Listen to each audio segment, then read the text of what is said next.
Yan, nandito po tayo ngayon sa malapit sa Isidro Nueva Ecija. Ito pala Kuya Mar Bautista. Ayan. Legend na po ito. Ito po yung talagang batingang nag-restore ng mga Suzuki B100 tsaka yung mga lumang motor. Ayan. Ito may ni-restore pa siyang isa rito. Ayan, B100 din po yan.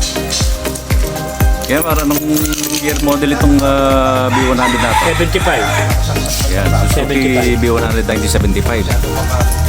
Yan, salukuyan po itong nire-restore. Yan. Yung tipong binubuo. Yan. 1975 na Suzuki B100. Yan. Yellow. Yan. Po yung makina, yan. Ino-overhaul. Kuya Mar, mga ilang araw bago mabuo itong ganitong ni-restore ng motor? Pagka talagang tinutukan, dalawang araw lang, tatlo. 2 days to 3 days. 3 days. Tinutukan ko. Ilan na po ba kayo Mar yung ganitong Suzuki nyo nabuo na vintage? Marami na. Yung personal nyo pong motor na nabuo na? Tatlo yung sa akin. 3 na po.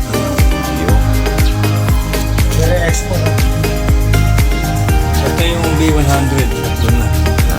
Yung S1 ko, S3, S4. Yan, ito yung Suzuki B100 di Kuya Mar. Ayan. Ito po na talagang kanila po ito nung araw pa. Talagang naalagaan po talaga. Tapos meron po pong kalembang ng karitela nung araw. Ayan. Ayan, halos lahat po ng piyesa rito original. Ngayon nilagyan po ni Kuya Mar ng kolong-kolong kasi ginagawa niya minsan na panghakot. Ayan.